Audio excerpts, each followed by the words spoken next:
என்ன சொல்ல வரேன்னாக்கா சரக்கு எங்க ஊர்ல விற்க கூடாது. இந்த ஊரை கோழி வர எங்க ஊர்ல வந்து வாங்குறாங்க. என் பேரு பரமேஸ்வர். இங்க பாருங்க லெட்டின் பக்கத்துல இருக்கு, போக முடியல. யாருமே மேல திருப்பந்திருத்தி 5 மணிக்கெல்லாம் எந்திரிக்கிறாங்க சார். 120 பாட்டில இந்த ஊர்ல சரக்கு விற்க கூடாது சார். நாங்க எத்தனை முறை பெட்டிஷன் கொடுத்துட்டோம். இது தக்கவர நடவடிக்கை எடுக்க மாட்டாங்க. நான் என்ன பண்றது? 5 மணிக்கெல்லாம் எந்திரிச்சிடறாங்க சார். எந்திரிச்சு சரக்கு விற்கிறாங்க. பக்கத்துல லெட்டின் இருக்கு, பாத்ரூம் இருக்கு, வயசு பிள்ளைங்க யாருமே வர முடியல சார். ரொம்ப பேர் வர்றாங்க. நீங்க யாருமே வந்து கேட்கவும் மாட்டாங்க. போலீஸ்க்கு எத்தனை வாட்டி கம்ப்ளைண்ட் கொடுத்தாச்சு.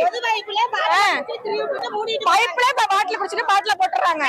கேட்டோம்னா சண்டைக்கு வர்றாங்க. வயசு பிள்ளைங்க எல்லாம் வேலைக்கு. என்னோட பேர் மணிமேகலா சார். மணிமேகலா, மேல திருப்பந்திருத்தி சார். வேலைக்கு போகாம குடிச்சுக்கிட்டு வீட்டுல சண்டை, காசு வைக்கிற ஆசை, திருடுறாங்க போறாங்க. இந்த ஊர்ல என்ன கேட்டோம்னா சண்டை போட, போலீஸ்ல போனோம்னா மாட்டேங்கிறாங்க. வாங்கிட்டு போயிடுறாங்க. இந்த 4 தெருவுலயும் பிள்ளைங்க வர முடியல, போக முடியல, கேட்க மாட்டேங்கிறாங்க.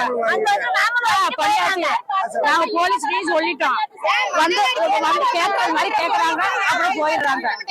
எந்த நடவடிக்கையுமே எடுக்க மாட்டாங்க. 20 வாட்டி 50 வாட்டி கூட கம்ப்ளைண்ட் பண்ணிட்டோம் சார். எந்த நடவடிக்கையுமே கிடையாது. போலீஸ் கேட்க மாட்டேங்கிறாங்க. அவங்களே காசை வாங்கிக்கிட்டு அவங்களே தான் பண்றாங்கல்ல சார். போலீஸ் யார் வந்து எங்க கண்டுதல் பண்றா? நாங்க பொம்பளை பாடுபட்டு காசை வைக்கிறோம். அவங்க குடிக்க முடியாத அடிக்கிறான். குடிக்கிறான். அதெல்லாம் பிடிச்சிட்டு போயிடுறாங்க. ஆடு மாடு எல்லாம் குடிச்சிட்டு போய் சிமுட்டு மூட்டை கூட ஒரு மூட்டை விற்கிறான். என் பேர் செந்தாவல்லி.